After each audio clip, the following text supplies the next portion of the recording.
Good day.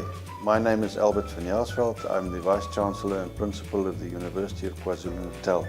I hope during your time here you will be exposed to many of our exciting young researchers that are involved in global change research and get a sense of the work that they are doing, but also get a sense that we as an institution are encouraging our researchers to take a transdisciplinary approach towards solving some of these problems that affect our ability to pursue a sustainable future or tackle the really wicked problems of global change research. So we're standing here next to the Duzi River, which is an economically important river that runs through Pietermaritzburg. It's economically valuable because we use this river to help us manage our waste. What this fish does is it eats just about anything, and it helps us control and manage our waste in this river. Changing the state of those, or the conditions of those environments is important to us. Estuaries are among the most productive ecosystems of the globe, and they are highly threatened by land use. And then, to be specific, in KwaZulu-Natal, the estuaries from the KZN North Coast, they are threatened by the land use activities like agriculture, water abstraction, and wastewater treatment.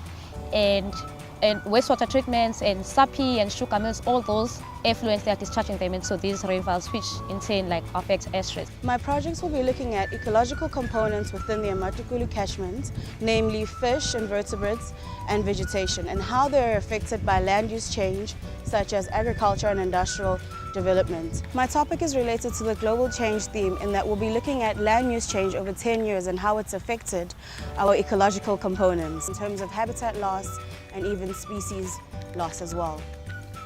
Worldwide, Ngwili deals are facing growing global threats, especially because of overexploitation, pollution and habitat loss.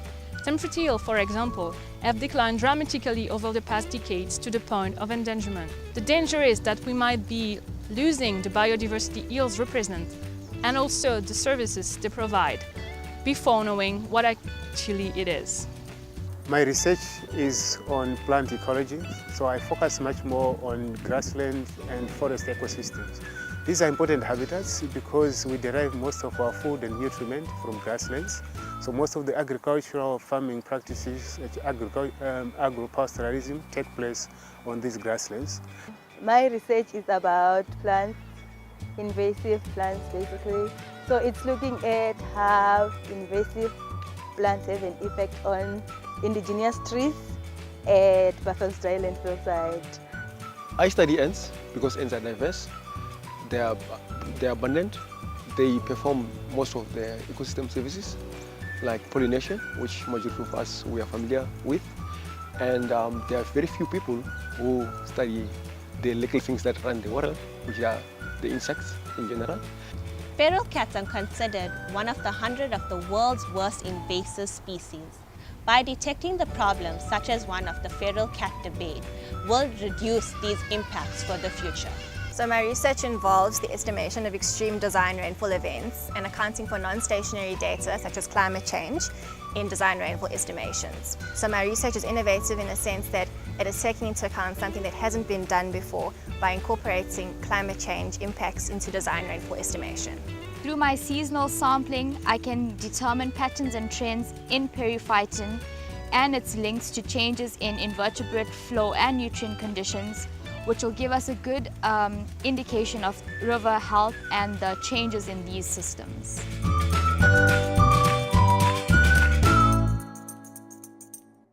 When we wake up in the morning, we actually wake up in the future.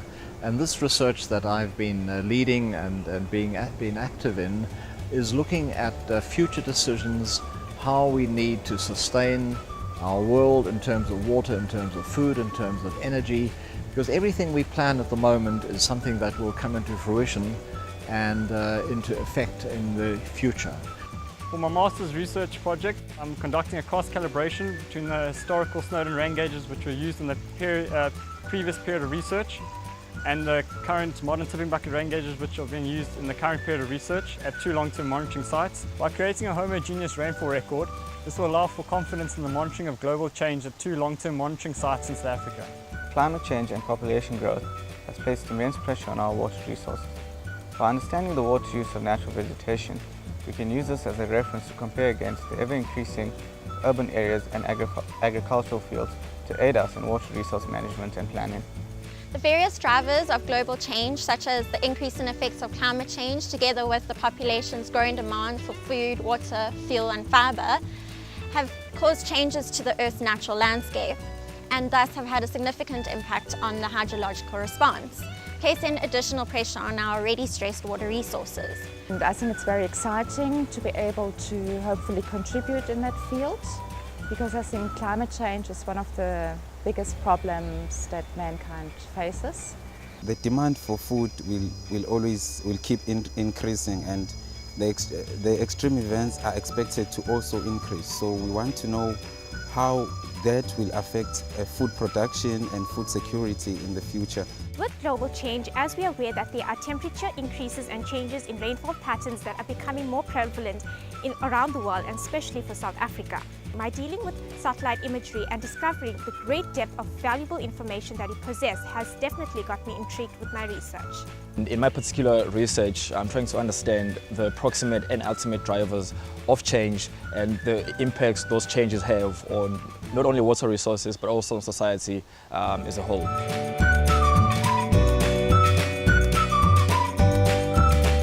It's truly a first case where a project tries to identify how climate change is affecting or adapting to the lives of the poor.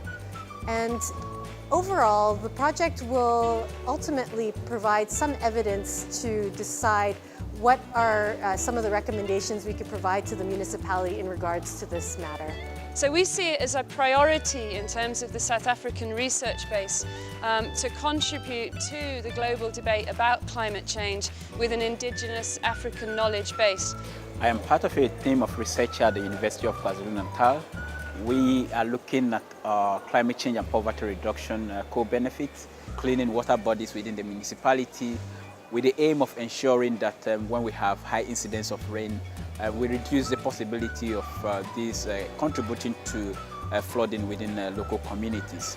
My study focuses on the terminologies, the definitions in terms of the words that are used in climate change projects, such as mitigation, adaptation, and climate change as a term itself. The most important or exciting part of my research was actually going out to the field and get to interact with farmers and learn from them and see what they do, especially in terms of adapting to climate change, especially those that are most conducive to reducing poverty as well as adapting to climate change.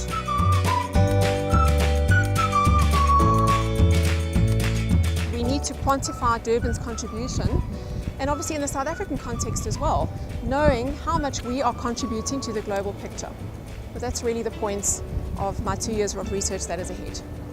We are going to monitor the atmosphere remotely, and then we do the measurements, which includes aerosols, clouds, number of pollutants, some like sulfur dioxide, carbon dioxide, methane, water vapor.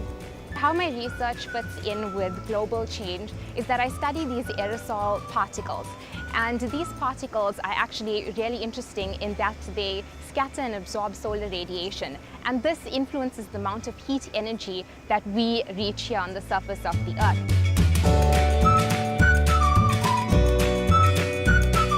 We have a whole bunch of sewage which enters the system. Additionally to that, we also have had the Hazelmere Dam constructed, which reduces the freshwater inflow into the estuary, which also has a whole number of implications for the zooplankton community dynamics. Knowing the physiology will explain us how the animals live and if they are happy or if they are under stress.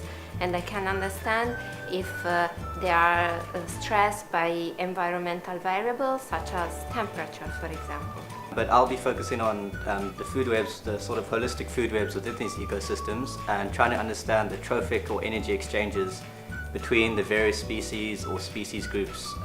We can call these the components within these food webs. In the global change context, it's easy to visualize how the impact of water abstraction may influence, say, an estuary. But when you start moving offshore, it's more difficult to visualize how this will happen. And there have been studies done which look at the impact of plumes on macrobenthos.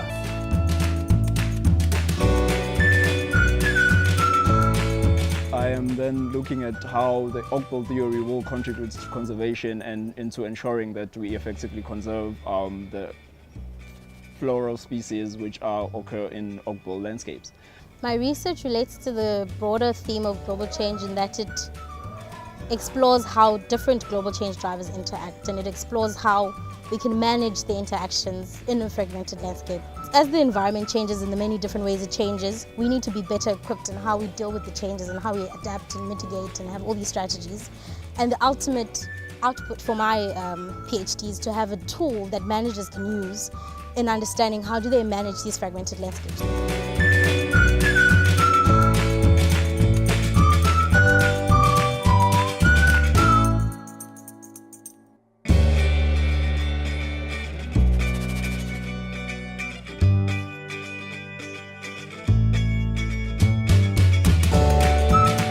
So we're going to give this guy a chance to see if he's willing to walk back to the river.